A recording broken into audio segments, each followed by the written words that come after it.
33ஆம் அதிகாரம் 2வது வசனத்தை எடுத்து வைக்கிறேன். போதும். நீ தண்ணீர்களை கடக்கும்போது நான் உன்னோடு இருப்பேன். அருமையான தேவனுடைய பிள்ளைகளே, இந்த நாளிலே நாம் தேவ தியானத்துக்காக எடுத்துக்கொள்ளப்பட்ட செய்தி, நீங்கள் தண்ணீர்களை கடக்கும்போது ஆண்டவராகிய இயேசு கிறிஸ்து உங்களோடு இருப்பார். அல்லேலூயா.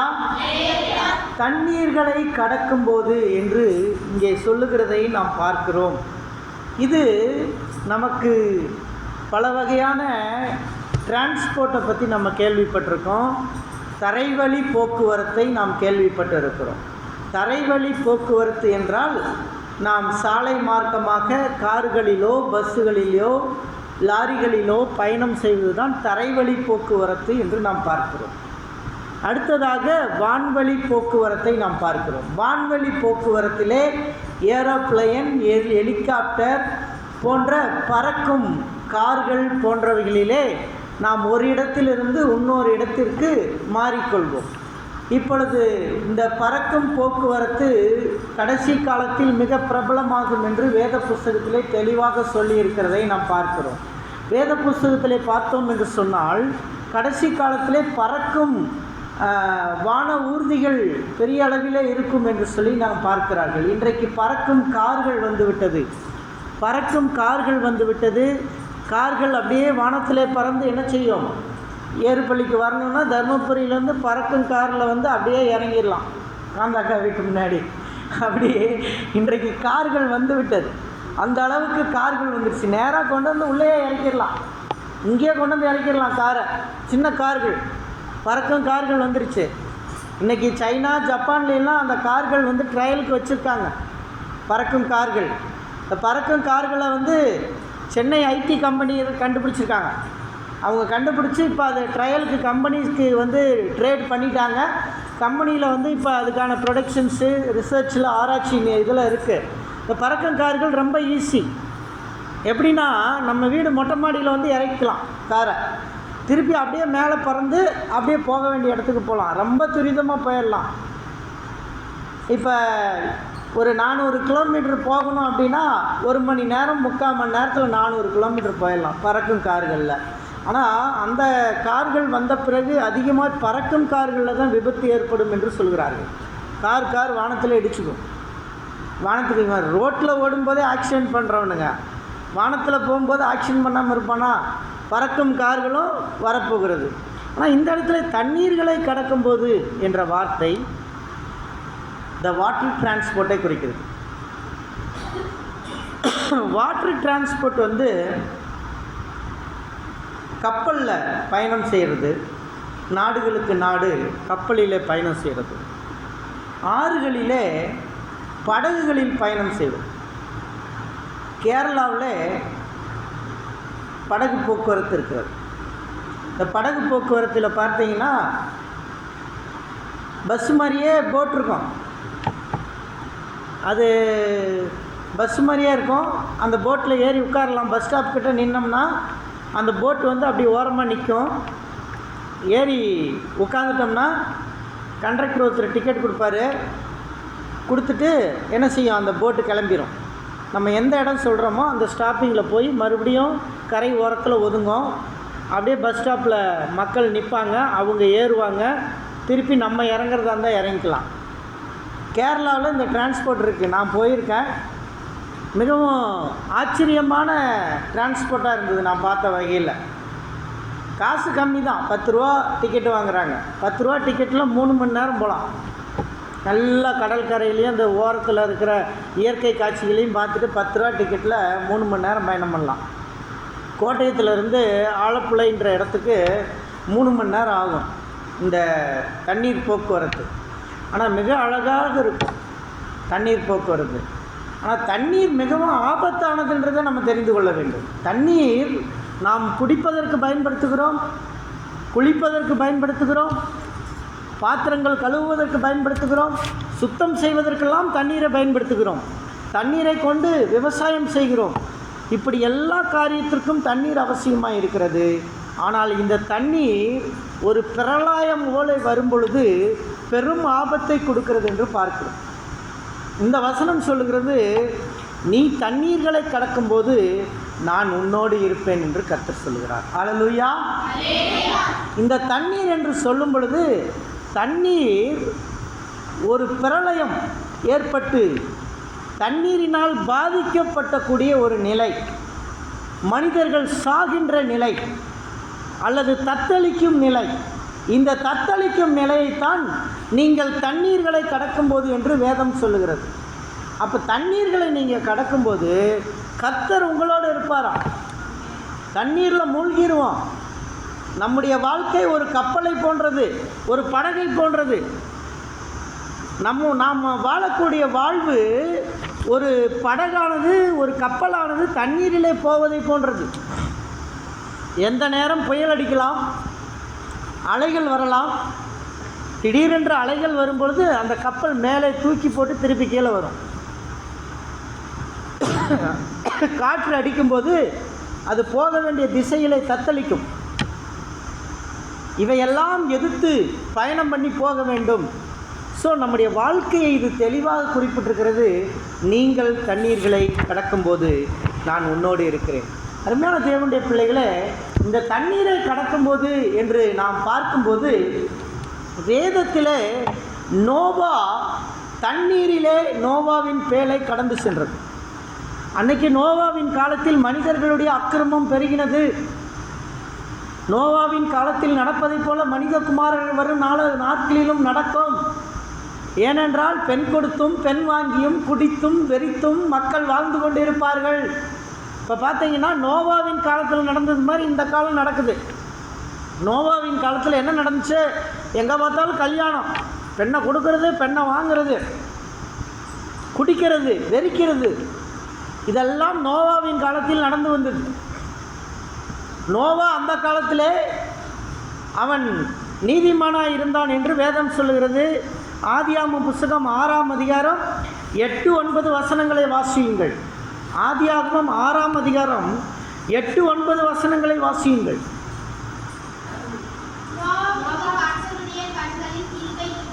நோவாவுக்கோ கர்த்தரின் கண்களில் கிருபை கிடைத்தது. அல்லேலூயா. தேவனுடைய மனிதன் உத்தமனாய் வாழும் பொழுது கர்த்தரின் கண்களில் கிருபை கிடைக்கும். இன்னைக்கு கடவுளுடைய பிள்ளைகள் நீங்கள் நேர்மையாய் வாழும்போது கர்த்தரின் கண்களில் கிருபை கிடைக்கும். அந்த கிருபை உங்கள் மேலே இருக்கும், உங்கள் பிள்ளைகள் மேலே இருக்கும். நோவா கர்த்தரை தேடினதுனால நோவாவின் பிள்ளைகள் பாதுகாக்கப்பட்டார்கள். நோவாவுக்கு 3 ஆண் பிள்ளைகள் இருந்தார்கள். 3 ஆண் பிள்ளைகளும் பாதுகாக்கப்பட்டார்கள். வேதத்திலே 3 பிள்ளைகளை பெற்ற சம்பவங்கள் நிறையா இருக்கிறது. நோவாவுக்கு 3 ஆண் பிள்ளைகள், யோபுவுக்கு 3 பெண் பிள்ளைகள். இப்படி 3 என்ற சம்பவத்திலே ஒரு பெரிய அற்புதங்கள் நடந்திருக்கிறதை நாம் பார்க்கிறோம். இப்பொழுது அந்த 3 ஆண் பிள்ளைகளையும் நோவாவின் உத்தமத்திலே அந்த பிள்ளைகளை கர்த்தர் காப்பாற்றுகிறார். அப்போ அங்கே நோவாவின் கர்த்தரின் கண்களில் என்ன கிடைச்சது? தயை கிடைச்சது. அடுத்த வசனம் படிங்க. 9வது வசனம்.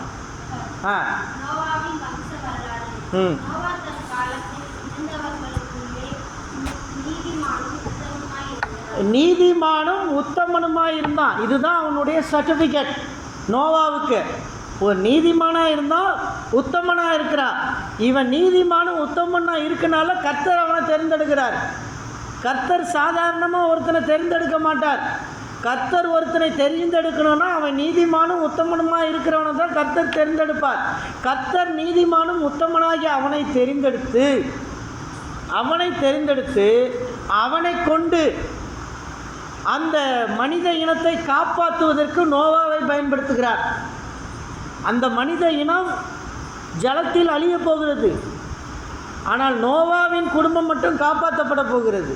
அந்த பேழைக்குள் நோவாவின் குடும்பம் மட்டும் காப்பாற்றப்பட்டது. நோவாவும் நோவாவின் மனைவியும் காப்பாற்றப்படுவது நியாயம். ஆனால் நோவா உத்தமனாய் நடந்ததினாலே அவனது பிள்ளைகளும் காப்பாற்றப்படுகிறார்கள். அல்லேலூயா. அவர்களுடைய 3 பிள்ளைகள் சோம், காம், யாபேத் 3 பேரும் காப்பாற்றப்படுகிறார்கள். அவன் பிள்ளைகளின் மனைவிகளும் மருமக்கள்மாரும் காப்பாற்றப்படுகிறார்கள். அல்லேலூயா. இப்பொழுது அந்த பேழைக்குள்ளே அவர்கள் பத்திரமாய் ஏற்றுக்கொள்கிறார்கள். நோவாவோடு பேழைக்குள் எந்தெந்த மிருகம் எந்தெந்த பறவைகள் ஏற்றப்பட்டதோ அவைகளும் பாதுகாக்கப்பட்டது. அல்லேலூயா. நோவா தண்ணீர்களை கடக்கும் பொழுது நோவாவின் குடும்பத்தை கர்த்தர் காப்பாற்றினார். அதே போல தேவனுடைய பிள்ளைகளே, இந்த வாழ்க்கை என்னும் தத்தளிக்கும் தண்ணீரிலே நீங்கள் கடந்து செல்லும் பொழுது பண பிரச்சனைகள் வரும், போராட்டங்கள் வரும், பல சூழ்நிலைகளில் வியாதிகள் வரும், போராட்டங்களுக்குள்ளே போராட்டங்கள் வரும், வியாதிகளுக்குள்ளே வியாதிகள் வரும். மாறி மாறி இவையெல்லாம் ஏற்பட்டாலும் உன்னையும் உன் பிள்ளைகளையும் உன் மனைவிகளையும் கர்த்தர் பாதுகாப்பார். அல்லேலூயா, அல்லேலூயா. நோவா ஒருவன் உத்தமனாய் நடந்தபடினாலே அவனது மனைவியை பாதுகாக்கிறார். நோவா உத்தமனாய் நடந்தபடினாலே அவனது 3 பிள்ளைகளை பாதுகாக்கிறார். நோவா உத்தமனாய் நடந்ததினாலே அவனது மருமக்கள் மாரையும் காப்பாற்றுகிறார். கர்த்தர் பெரிய காரியங்களை செய்கிறதை நாம் பார்க்கிறோம். அருமையான தேவனுடைய பிள்ளைகளே, இப்படித்தான் நோவாவின் காலத்திலே நோவா தண்ணீர்களை கடக்கும் பொழுது நோவா பத்திரமாய் பாதுகாக்கப்பட்டு பிறகு தண்ணீரிலிருந்து அவன் விடுவிக்கப்படுகிறான். அல்லேலூயா, அல்லேலூயா. இந்த தண்ணீர்களுக்குள்ள உலகம் முழுசும் அந்த பேழை ஃப்ளோட் ஆச்சு. நோவாவினுடைய பேழை அதை நம்ம யோசித்து பார்த்தோம்னா உலகம் முழுசும் அது ரவுண்ட் அடிச்சிருக்கு. ஆனாலும் அந்த பேழை தண்ணிக்குள்ளே ட்ராப் ஆகலை, தண்ணிக்குள்ளே மூழ்கி போகலை. அருமையான தேவனுடைய பிள்ளையே, இந்த வாழ்க்கையிலே பல தத்தளிக்கும் போராட்டங்களை நீங்கள் சந்தித்து கொண்டு இருக்கலாம். அது தத்தளிப்பின் போராட்டங்களாக இருக்கும். ஐயோ, என் படகு கவுந்து விடுமே, எந்த நேரத்தில் கவரும் என்று தெரியாது என்று நீங்கள் யோசித்து கொண்டு இருக்கலாம். நீங்கள் தண்ணீர்களை கடக்கும் பொழுது கர்த்தர் உங்களோடு இருப்பார். அல்லேலூயா, அல்லேலூயா. அடுத்ததாக மோசேயை பார்க்கிறோம். மோசேயின் வாழ்க்கையிலே தண்ணீர் 2 இடத்திலே வந்திருக்கிறது. உங்களுக்கெல்லாம் தெரியும், மோசே இஸ்ரேல் ஜனங்களை நடத்தி கொண்டு செல்லும் பொழுது செங்கடல் என்ற ஒரு பெரிய தண்ணீர் வந்தது. அது பயங்கர கடலாய் இருக்கிறது. அந்த செங்கடலை கடக்க வேண்டும். மோசே தண்ணீர்களை கடக்கும் பொழுது, இப்பொழுது இஸ்ரேல் ஜனங்கள் தண்ணீரை கடக்கும் பொழுது செங்கடலின் முன்பாய் மோசே நின்று கொண்டு இருக்கிறார். முன்பாக செங்கடல் நின்று கொண்டு இருக்கிறது. எப்படி இந்த செங்கடலை கடக்க முடியும்? மோசேயினாலும் கடக்க வேண்டும். மோசே கூட இருக்கிற 6.5 லட்சம் புருஷர்களும் அவர்கள் மனைவிகளும் பிள்ளைகளும் கடந்தாக வேண்டும். இவ்வளவு பெரிய ஒரு பாரத்தை மோசேயின் கையிலே இருந்தது. இத்தனை பேரையும் அந்த செங்கடலிலே கடத்தியாக வேண்டும். என்ன செய்ய வேண்டும் என்று நினைக்கும் பொழுது கர்த்தர் மோசேயோடு பேசுகிறார்.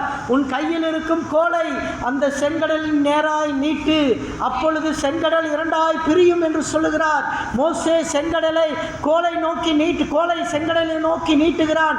நீட்டும் பொழுது அந்த செங்கடல் 2ஆய் பிரிகிறது. அவர்களும் தண்ணீரை கடக்கிறார்கள். அல்லேலூயா, அல்லேலூயா. நீங்கள் தண்ணீர்களை கடக்கும் போது கர்த்தர் உங்களோடு இருப்பார். மோசே செங்கடலை கடந்த பொழுது, மோசேயின் கூட வந்த இஸ்ரவேலர் செங்கடலை கடந்த பொழுது கர்த்தர் கூட இருக்கிறார். அல்லேலூயா, அல்லேலூயா. அந்த செங்கடலில் ஒரு ரகசியம் இருக்கிறது. அதை நாம் பார்க்க வேண்டும். செங்கடலில் மோசே தண்ணீரை கடக்கிறான். மோசேயின் கூட வந்த அனைத்து மக்களும் செங்கடலிலே தண்ணீரை கடக்கிறார்கள். அருமையான தேவனுடைய பிள்ளையே, நீ உன் குடும்ப தலைவனாக இருக்கலாம், குடும்ப தலைவியாக இருக்கலாம். உன் பிள்ளைகளை கடத்தி செல்லுவது தண்ணீர்களை கடத்துவது போன்றது. ஒரு கொடூரமான பாதையிலே உன் பிள்ளைகள் போகாதபடி தண்ணீரிலே கடத்தி செல்ல வேண்டும்.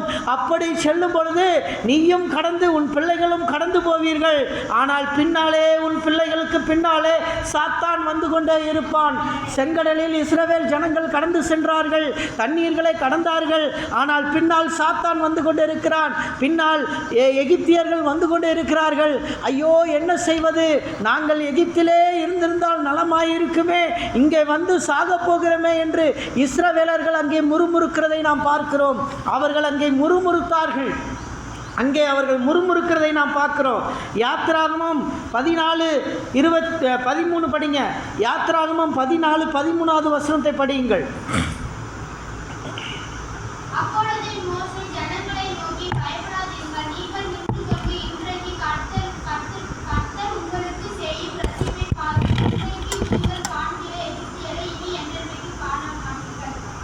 அல்லேலூயா. மோசே சொன்ன வார்த்தையை கேளுங்கள், இன்று காணும் எகிப்தியனை இனிமேல் காண மாட்டீர்கள். ஹல்லேலூயா, ஹல்லேலூயா. எகிப்தியன் என்பவன் இருள், எகிப்து என்றால் இருள்.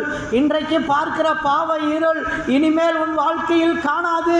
கர்த்தரை தேடுகிற பிள்ளையே, நீ தண்ணீரை கடந்து விட்டால் இனிமேல் எகிப்தை காண மாட்டாய், எகிப்தியனை காண மாட்டாய். நீ தண்ணீரை கடக்கும் பொழுது நீ இனிமேல் எகிப்தியனை பார்க்க மாட்டாய். எகிப்தியன் உன் பின்னால் வரமாட்டான். அவன் அந்த தண்ணீர்களிலே அழிந்து போவான். நம்ம ஞானஸ்நானம் அப்படித்தானே எடுக்கிறோம். பாவத்துக்கு செத்து நீதிக்கு பிழைக்கிறோம். அந்த செங்கடல் ஞானஸ்நானத்துக்கு அடையாளம். செங்கடல் ஞானஸ்நானத்துக்கு அடையாளம். இஸ்ரவேல் ஜனங்கள் செங்கடலை கடந்து மீண்டு மேலே வந்துட்டாங்க, அக்கறைக்கு வந்துட்டாங்க. ஆனால் பின்னாடி எகிப்தின் பாவங்களும் சாபங்களும் வந்துக்கிட்டு இருக்கு மறுபடியும். ஆனால் கர்த்தர் அந்த செங்கடல்லையே, அந்த தண்ணீர்களுக்குள்ளேயே சத்ருவை அழித்து போட்டார். இன்று காணும் எகிப்தியனை இனிமேல் காண மாட்டோம். நம்ம ஞானஸ்நானம் எடுக்கும்போது நம்மளை மூழ்கும்போது பாவத்துக்கு செத்து நம்ம எகிப்தியனை தண்ணிக்குள்ளேயே விட்டுட்டோம். ஹல்லேலூயா. திரும்பி எந்திரிக்கும் போது அந்த எகிப்தியன் நம்ம கூட வரமாட்டான், அவன் தண்ணிக்குள்ளேயே போயிட்டான். அந்த பாவ சுவாபம் தண்ணிக்குள்ளேயே அழிஞ்சிருச்சு, ஞானஸ்நானத்தில் அழிந்து போச்சு. அருமையான தேவனுடைய பிள்ளைகளே, அருமையான தேவனுடைய பிள்ளைகளே, மோசே தண்ணீர்களை கடந்த பொழுது கர்த்தர் மோசையோடு இருந்தார். கர்த்தர் மோசையோடு இருந்தார். மோசே தண்ணீர்களை கடந்தார், செங்கடலை கடந்து விட்டார். அடுத்ததாக நாம் பார்க்கிறோம், 2 ஒற்றர்களை மோசே அனுப்புகிறார். எங்கே அனுப்புகிறாரு? எரிகோவை போய் பார்த்துட்டு வாங்கன்னு 2 ஒற்றர்கள் அனுப்புகிறாரு. அந்த ஒற்றர்கள் போகும்போது இடையில யோர்தான் நதி இருக்குது, அந்த நதியை கடக்கணும் அவங்க. அந்த ஒற்றர்கள் நல்ல பலசாலியான ஒற்றர்கள் 2 பேர் அனுப்புனாங்க. அந்த ஒற்றர்கள் அந்த யோர்தான் நதியை கடந்து ராகாப்பின் வீட்டிலே பிரவேசிக்கிறார்கள், எரிகோவிலே. அங்கே ராகாப் அந்த 2 ஒற்றர்கள் வந்த செய்தி அந்த நாட்டு அரசனுக்கு செய்தியாக போகிறது. அரசன் எப்படியாவது அவர்களை கொண்டு விடலாம் என்று சொல்லி தீர்மானிக்கிறான். ஆனால் அது முடியவில்லை. அது ராகாப்பால் அவர்கள் இருவரும் காப்பாற்றப்பட்டு பிறகு அங்கிருந்து தப்பித்து கொள்ளுகிறார்கள். ஹல்லேலூயா. அவர்கள் யோர்தான் நதியை கடக்கிறார்கள். அவர்கள் தண்ணீர்களை கடக்கும் பொழுதும் கர்த்தர் அவர்களோடு இருக்கிறார். அந்த ஒற்றர்கள் எரிகோவை போய் பிடிக்கிறார்கள். அந்த நதியில் ஒரு இடத்துல அவர்கள் கடந்த அந்த இடத்துக்கு இஸ்ரவேலனுடைய கோபுரம் என்று சொல்லப்படுகிறது. அந்த இடத்துக்கு பேரே யோர்தான் நதியில் அந்த ஒற்றர்கள் தண்ணீரில் கடந்த இடத்துக்கு பேர் இஸ்ரவேலரின் கோபுரம் என்று சொல்லப்படுகிறது. அந்த இஸ்ரவேலரின் கோபுரம் என்று ஏன் சொல்கிறது என்றால், அந்த நதியை அவர்கள் கடந்ததுக்கு பிறகு தான் எரியோ கோட்டையை பிடிச்சி தரமட்டம் ஆக்குறாங்க. ஒரு பெரிய கோட்டையை உடைக்கிறாங்க இஸ்ரேலர்கள். அதனால தான் இஸ்ரேலின் கோபுரம் என்று சொல்லப்படுகிறது. ஹல்லேலூயா, ஹல்லேலூயா. அதன் பிறகு யோசுவா தண்ணீர்களை கடக்கிறார். யோசுவா தண்ணீர்களை கடக்கிறார். யோசுவா தண்ணீர்களை கடக்கும்போது யோர்தான் நதி வருகிறது. நீங்கள் பாருங்கள், யோசுவாவின் புஸ்தகம் இன்றைக்கி நீங்கள் படித்த அதிகாரம், யோசுவாவின் புஸ்தகம் 3ஆம் அதிகாரம் 15வது வசனம் 16வது வசனம் படிங்க. யோர்தான் அறுப்பு காலம் முழுவதும் கரை புரண்டு போகும். பெட்டியை சுமக்கிற ஆசாரியரின் கால்கள் தண்ணீரின் ஓரத்தில் பட்ட மாத்திரத்தில் மேலிருந்து ஓடி வருகிற யோர்தானின் தண்ணீர் நின்று சாதாம் கடுத்த ஆதாம் ஊர் வரைக்கும் ஒரு குவியலாய் குவிந்து நிற்கும். ஹல்லேலூயா, ஹல்லேலூயா. அருமையான தேவனுடைய பிள்ளைகளே, யோசுவாவின் காலத்தில் இஸ்ரவேல் ஜனங்கள் யோர்தானை கடக்க வேண்டும். யோர்தானை அவர்கள் கடக்க முடியுமா என்று சொல்லி யோசித்து கொண்டு இருக்கும் பொழுது யோசுவா சொல்லுகிறார், ஆசாரியரின் கால்கள் யோர்தான் நதியில் பட்ட மாத்திரத்தில் நதி 2ஆய் பிரியும் என்று சொல்லுகிறார். அப்படியே நடக்கிறதை நாம் பார்க்கிறோம். அருமையான தேவனுடைய பிள்ளைகளே, நமக்கு எதிராக எத்தனை பெரிய போராட்டங்கள் இருக்கலாம், யோர்தான் போன்ற பெரிய கரை புரண்ட போராட்டங்கள் இருக்கலாம். அந்த போராட்டத்தில் நாம் அழிந்து விடுவோம், நம் பிள்ளைகள் அழிந்து விடுவார்கள், நம்முடைய குடும்பம் ஒன்றுமில்லாமல் போய்விடும் என்று யோசித்து கொண்டிருக்கிறவர்களே, கர்த்தருடைய காலடி உங்களுடைய அந்த நதியிலே படும் பொழுது அந்த நதி 2ஆய் பிரியும், உங்கள் பிரச்சனை உடையும். ஹல்லேலூயா. உங்கள் பிரச்சனை உடைஞ்சு போகும். கர்த்தர் உங்கள் பிரச்சனைகளை உடைத்தெறிவார். ஒருவேளை ஒரு சிலருக்கு படிப்பு ஒரு பெரிய யோர்தான் நதியாக இருக்கலாம், படிப்பு ஒரு பெரிய பிரச்சனையாக இருக்கலாம். ஐயோ நான் என்ன செய்வேன், கடன் ஒரு பெரிய பிரச்சனையாக இருக்கலாம், பணம் ஒரு பெரிய பிரச்சனையாக இருக்கலாம். இப்படிப்பட்ட பிரச்சனையில் இருக்கிறவர்கள் உங்களுடைய காலடி முழங்கால்கள் இயேசுவின் சமூகத்திலே முடங்கும் பொழுது, உங்களுடைய காலடி படும் பொழுது உங்களுடைய பிரச்சனை விலகும். ஹல்லேலூயா, ஹல்லேலூயா. யோசுவா இப்படியாக ஒரு பெரிய விடுதலையை யோசுவா பெற்றுக்கொண்டார். யோசுவாவின் மக்கள் தண்ணீர்களை கடக்கும்போது கர்த்தர் கூட இருந்தார். அதன் பிறகு தண்ணீர்களை கடக்கக்கூடிய எலியா அவர்கள் 2 ராஜாக்களின் புஸ்தகம் 6ஆம் அதிகாரத்திலே இருக்கிறது. வாசிக்க வேண்டாம், டைம் ஆகும். அதனால் நான் இந்த சம்பவத்தை சொல்லி முடிக்கிறேன். எலிசாவும் எலியாவும் போகிறார்கள். எலியா அந்த யோர்தான் நதியிலே நின்று தன் சால்வையை சுருட்டி யோர்தான் நதியிலே அடிக்கிறார். அந்த நதி 2ஆய் பிளக்கிறது. நதி 2ஆய் பிளந்த பிறகு எலியாவும் எலிசாவும் அதிலே ட்ராவல் பண்ணி போயிடுறாங்க. எலியாவும் எலிசாவும் போன பிறகு யோர்தான் நதியை எப்போ கிராஸ் பண்ணாலும் ஒருத்தனுக்கு வெற்றி கிடைக்கும். நீங்கள் நல்லா பாருங்கள், செங்கடலை கிராஸ் பண்ணோன்னே எகிப்தியனை பார்க்க முடியாமல் போயிடுச்சு. அது ஞானஸ்தானத்துக்கு அடையாளம். அடுத்து 2வது நதி பரிசுத்த ஆவியானுடைய அபிஷேகம். அந்த அபிஷேக நதி தான் யோர்தான் நதி. ஹல்லேலூயா. இந்த அபிஷேக நதியில் தான் இயேசு கிறிஸ்து ஞானஸ்தானம் எடுத்தார். அதை பின்னாடி நான் சொல்கிறேன் உங்களுக்கு. இந்த அபிஷேக நதி அதை கடந்து போன பிறகு அந்த நதியை தாண்டுறவங்களுக்கு வெற்றி. இஸ்ரவேல் ஜனங்க தாண்டினாங்க, வெற்றி அவங்களுக்கு. எரியா கோட்டை உடஞ்சி போச்சு. அடுத்து பாருங்கள், எலிசாவும் அந்த நதியை கடந்து போகிறாங்க. அங்கே எலியா பரலோகத்துக்கு அந்த கரை ஏறின உடனேயே அங்கே அக்னி ரதமான குதிரை ரெடியாக இருக்குது எலியாவை கூட்டிகிட்டு போகிறதுக்கு. ஹல்லேலூயா. பரலோகத்திலிருந்து கர்த்தர் ரதத்தை வச்சு காத்துக்கிட்டு இருக்காரு. ஹல்லேலூயா. கர்த்தருடைய ஊழியக்காரன் நதியை கடந்து வரும் பொழுது நதியின் மேலே பரலோக ரதங்கள் காத்திருக்கிறது. ஊழியக்காரனுக்காக, தேவனுடைய பிள்ளைக்காய் காத்திருக்கிறது. அருமையான தேவனுடைய பிள்ளைகளே, உங்களை யாரும் மதிக்கவில்லை என்று கவலைப்படாதீர்கள். உங்களுக்கென்று பரலோகத்திலே ஒரு அக்கினி ரதம் காத்திருக்கிறது. உங்களை கொண்டு செல்வதற்கு என் தேவாதி தேவன் ரதங்களை ஆயத்தமாய் வைத்திருக்கிறார். ஏற்ற நேரம் வரும் பொழுது உங்களை ரதங்களுக்குள்ளே உங்களை கொண்டு செல்வார். உங்களை அக்கினி ரதத்திலே தூக்கி கொண்டு போவார். அக்கினி அபிஷேக ரதம் உங்களை தேடி வரும். எலியாவை தேடி வந்த அக்கினி அபிஷேக ரதம் உங்களை தேடி வரும். அருமையான தேவனுடைய பிள்ளைகளே, அக்கினி அபிஷேக ரதமானது உங்களை தேடி வரும். பாருங்க, அக்கினி அபிஷேக ரதம் அப்படியே வருது. அந்த ரதத்தில் ஏறி எலியா உட்கார்ந்துட்டாரு. உட்கார்ந்து அப்படியே பரலோகத்துக்கு எடுத்துக்கொள்ளப்பட்டார். ஹல்லேலூயா. அப்படியே பரலோகத்துக்கு எடுத்துக்கொள்ளப்பட்டார். எலிசா மேலே போகிறத பார்த்துட்டே இருக்காரு.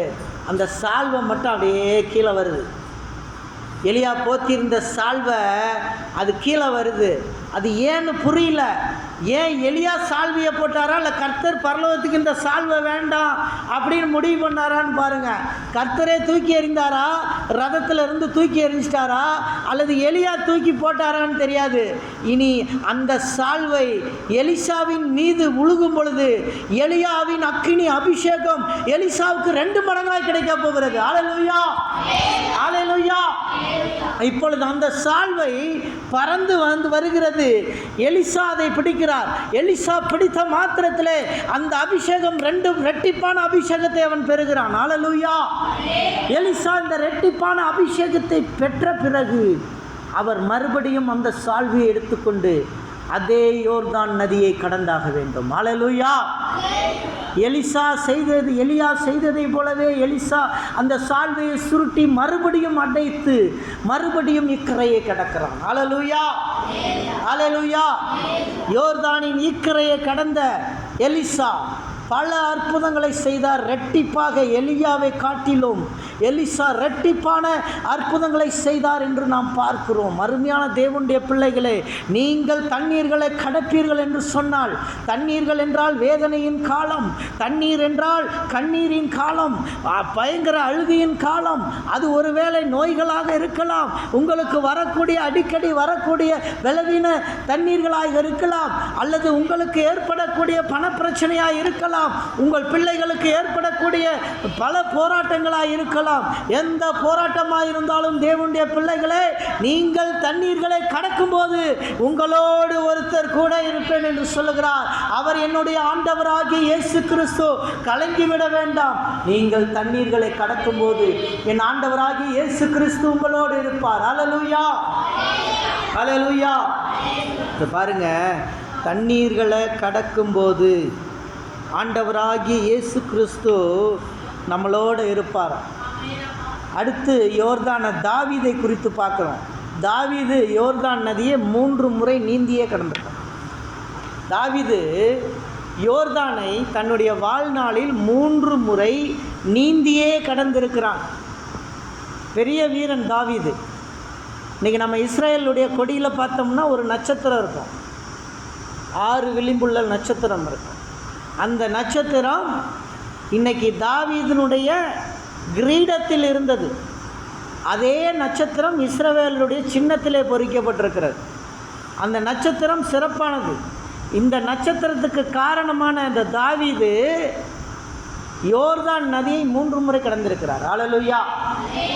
யோர்தான் நதியை he crossed 3 times. தாவீது யோர்தான் நதியை கடக்கும் பொழுது கர்த்தர் அவனோடு இருந்தார். கர்த்தர் அவனோடு இருந்தார். நான் பாதாளத்தில் போய் படுக்கை போட்டாலும் அங்கேயும் உம்முடைய பிரசனை என்னை விடமாட்டேங்குதுப்பா. ஹல்லேலூயா. பாருங்கள், தாவீது எவ்வளோ கான்சியஸான மனுஷன், எவ்வளவு கான்சியஸான மனுஷன். அவன் சொல்கிறான், நான் பாதாளத்தில் போய் படுக்கை போட்டாலும் அங்கேயும் உம்முடைய நினைவுகள் என்னை வாட்டுகிறது. ஹல்லேலூயா. கர்த்தரை விட்டு அவனால் பிரிய முடியல, அவன் தூர போக முடியல. காரணம், தாவீது மேலே கர்த்தருடைய அபிஷேகம் வழிநடத்தி கொண்டு இருக்கிறது. அவன் 3 முறை யோர்தானை கரை புரண்டு ஓடுகிற யோர்தானை கடந்திருக்கிறான் என்று சொன்னால் அது சாதாரணமான காரியம் அல்ல. தாவீது இஸ்ரவேலின் அரசனாவதற்கு யோர்தானை 3 முறை கடக்க வேண்டி இருந்தது. அல்லேலூயா. அருமையான தேவனுடைய பிள்ளைகளே, தாவீது 3 முறை தண்ணீரிலே பாடுபட்டு கடந்த பிறகுதான் அவன் அரசனாகி இருக்கிறான். இன்றைக்கு நீங்கள் உங்கள் வாழ்க்கையிலே நீங்கள் நன்றாய் வாழ வேண்டும் என்றால் நீங்களும் தண்ணீரின் பாடுகளை கடந்தாக வேண்டும். அந்த பாடுகளுக்கு பிறகு கர்த்தர் உங்களை உயர்த்தி அடைக்கலத்திலே வைக்க போகிறார். அல்லேலூயா, அல்லேலூயா. அடுத்ததாக இயேசு கிறிஸ்துவை பார்க்குறோம். யோர்தான் நதியில் ஞானஸ்நானம் எடுக்கிறார். யோர்தான் நதியில் அவரை இறங்கி முங்கி ஞானஸ்நானத்தை எடுக்கிறார். அவர் எடுத்து மேலே வரும்போது பரிசுத்த ஆவியானவர் அவரை அப்படியே ஃபில் பண்ணுறாரு. ஹோலி ஸ்பிரிட் வந்து என்ன செய்கிறாரு? புறாவை போல வந்து இயேசுவின் மேல் அமர்ந்தார். அல்லேலூயா, அல்லேலூயா. இன்னைக்கு யோர்தானை கடக்கும் பொழுதெல்லாம் அற்புதங்கள் நடக்கிறது. தண்ணீரின் பாடுகளை நாம் சந்திக்கும் பொழுது, எப்பொழுதுமே பாடுகள் வரும்போது நீங்கள் ஆண்டவர்கிட்ட சோர்ந்து போயிடாதீங்க. பாடுகளுக்கு பிறகு கர்த்தர் உங்களோடு இருந்து பெரிய காரியங்களை செய்வார். அல்லேலூயா, அல்லேலூயா. பாடுகள் வருது, ஐயோ கஷ்டங்கள் வருது, ஐயோ உபத்திரவம் வருது. உலகத்தானுக்கு பாடுகள் வந்தால் அது நிரந்தரமாக இருக்கும், அது அவனை விட்டு நீங்காது. கர்த்தருடைய பிள்ளைகளுக்கு பாடு வந்தால் அது நீங்கி போயிடும். அல்லேலூயா. ஏன்னா அந்த பாடுகள் வரும்போது, தண்ணீர்களை கடக்கும்போது அவர் நம்மோடு இருக்கிறார். அல்லேலூயா. ஆண்டவர் நம்மளோடு இருக்கிறார். இயேசுவின் சீடர்கள் கலிலேயா கடலில் பிரயாணம் பண்ணி போகிறாங்க. அவருடைய சீடர்கள் பயணம் பண்ணி போகிறாங்க. நடுக்கடலுக்கு போகிறாங்க. புயல் வருகிறது, காற்று வருகிறது, தத்தளிக்கிறது. அந்த தத்தளிக்கிற நேரத்தில் என்ன செய்ய வேண்டும் என்று புரியாமல் அலறுகிறார்கள், கதறுகிறார்கள். அங்கே அந்த தண்ணீர்களை கடக்கும் பொழுது நான் உங்களோடு இருக்கிறேன் என்ற இயேசு அங்கே தண்ணீரின் மேல் நடந்து சீசர்களை நோக்கி வந்தார். அல்லேலூயா, அல்லேலூயா. அருமையான தேவனுடைய பிள்ளையே, உன் வாழ்க்கையின் படகு தத்தளிக்கும் பொழுது நீ அமிழ்ந்து விடுவேன், மூழ்கி விடுவேன், ஐயோ நான் செத்து விடுவேன் என்று நினைக்கும் பொழுது உன்னோடு நடந்து உன் கூட ஏசப்பா வந்துகிட்டே இருக்காரு. அல்லேலூயா. உன் கூட ஏசப்பா வந்துகிட்டே இருக்காரு, உன்னை தேடி வர்றாரு. அல்லேலூயா. பாதை மாறி போன யோனாவை கூட தண்ணீரை அவன் தண்ணீருக்குள் மூழ்கும் பொழுது ஒரு மீனை வைத்து காப்பாற்றுகிறார். அல்லேலூயா, அல்லேலூயா. யோனா பாவம் செய்கிறான். அவனை நினிவேவுக்கு போக சொல்கிறார். ஆனால் அந்த ஊழியன் தர்சீசை நோக்கி ஓடுகிறான். சொன்னதை செய்யாமல் செய்யாத ஒன்றை செய்து கொண்டு இருக்கிறான். கர்த்தர் சொல்லுகிறார், இதெல்லாம் காரணமா என்று புயலை ஏற்படுத்துகிறார். அந்த தண்ணீர் புயலாய் மாறின பொழுது கப்பல் மாலுமி யாரோ ஒருவன் பாவம் செய்திருக்கான்றான். கப்பல் மாலுமினிக்கு எப்படி தெரிஞ்சு இந்த பாவி ஒருத்தன் உள்ளே இருக்கான்னு தெரியாது. ஆனால் அவன் சொல்கிறான், யாரோ ஒருத்தன் பாவம் செஞ்சிட்டான், சீட்டுக்குழிக்கு போடுங்கன்னு போட்டால் யோனா பேர் விழுகுது. யோனாவை எழுப்பி கூட்டிகிட்டு வராங்க. உன் பேர் தான்டா விழுந்துருக்குது, என்ன விஷயம்டா, என்னை தூக்கி கடலில் போடுங்கன்னு அவனே சொல்லிவிட்டான். பிரச்சனை ஒழிஞ்சி. சில நேரங்களில் நம்ம செத்து போயிடலாமா, பிரச்சனை வரும்போது நம்ம செத்து போயிடலாமா, நம்ம ஏன் உயிர் வாழணும், நம்ம செத்து போயிடலாமான்னு முடிவு பண்ணுவோம். அதே முடிவை யோனா பண்ணுறான். செத்தரலாம், என்னை தூக்கி கடலில் போடுங்க, உங்கள் பிரச்சனை சால்வ் ஆகிடும். ஏனால தான் உங்களுக்கு என்ன வருது, புயல் வருது, ஏனால தான் உங்களுக்கு பிரச்சனை வருது. நான் செத்து போகிறேன், நான் செத்துடுறேன், நான் செத்துட்டா அந்த பிரச்சனை சால்வ் ஆகிடும். கர்த்தர் விடுவாரா?